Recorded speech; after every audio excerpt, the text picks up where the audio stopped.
It was a community all within itself. You didn't have to leave Lincoln Road to find love and be appreciated and learn respect of our elders. My name is Diane Lewis Swan Lewis.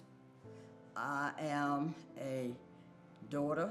My father lived in Middleburg, and I am a wife and mother. Life on Lincoln Road was fantastic for me. It was an all-black neighborhood at the time that I grew up. All families knew each other. As kids, we were able to visit each person's house. Our parents knew each other. They knew if we did misbehave or something, they would always find out about it before we got home, and we got corrected on the spot of the behavior. Well, the kids were very closely knitted. We played ball games, we sleigh ride together, we played baseball, we played softball, we played basketball, we played with trucks and cars as little kids, doll babies. So to me, it was a community all within itself. You didn't have to leave Lincoln Road to find love and be appreciated and learn respect of our elders. And when you grew up black in Middleburg, regardless of what community in Middleburg you came from, black community, all blacks knew each other. So you could go to another community that was black. They still knew who you were, and they respected you and loved you the same way you see that love and where I was coming from on Lincoln Road. Lincoln Road was a black community. Winter Hill was a black community, and we say Marshall Street was a black community, and that's where most of the blacks lived in Middleburg. There maybe was a pocket of house here, a house there that was black. There wasn't those communities, but majority of the communities were between those three. On a Sunday of my childhood, we went to Shallow, Middleburg a lot, but Asbury sat right beside it. So a Sunday for me was getting out of bed, getting all the neighbors on Lincoln Road together. Sometimes we would walk to church, or if it was raining, we'd be carried to church. We would go there for Sunday morning service, and those people that you saw there at church were the people that you went to school with and you were familiar with from those three communities. So we got to see everybody come together as one and worship there.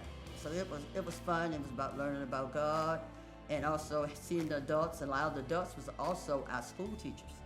So it was like being back in school again also, because they were there with you and part of the community. When my husband and I got married, which will be 50 years this September, we had our reception at Marshall Street Community Center. I remember going to dances there. I remember going to parties there. I also remember that it was basketball being played outside. The men played. The girls kind of just mini-act around. We couldn't get the court because the men kind of controlled the courts. We didn't have to have Parks and Rec to say, you're going to play basketball here. It was just a place, you were accepted at. You could go to, any age could go down there, and you were a part of that experience.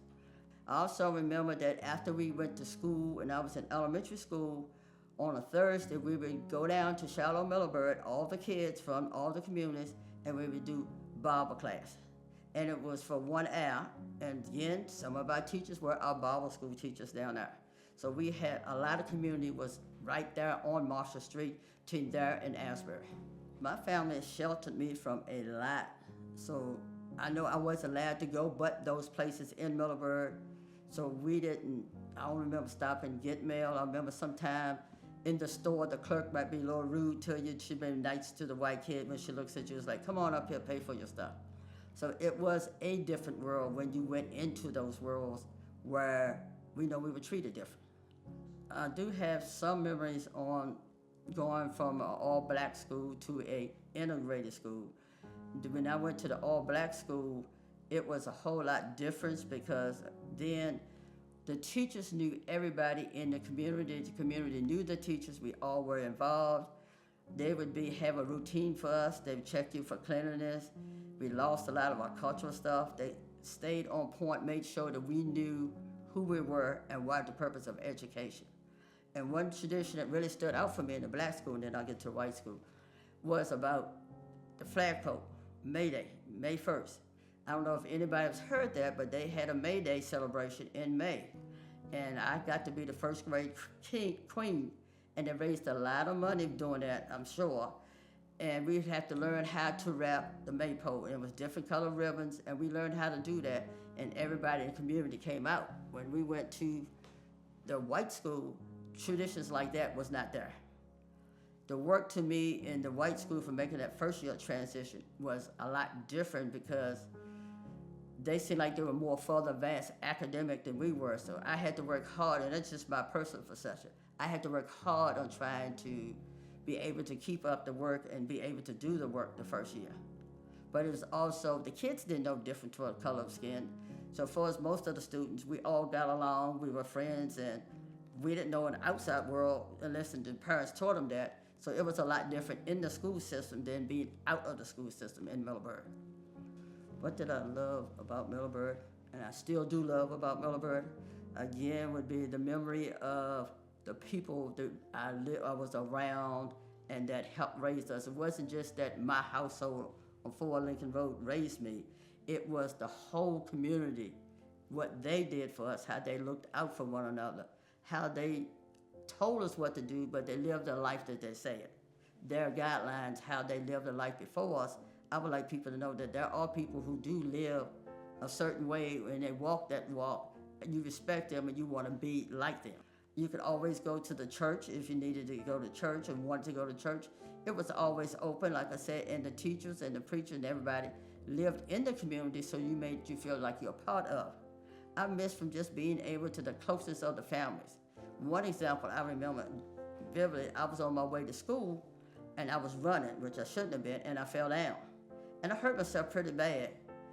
And before I could walk back home to my mother, people had called and told her, Diane is hurt, she's on her way home and she's crying. So she knew what happened before I even got home. I miss that closeness of people just looking out for one another.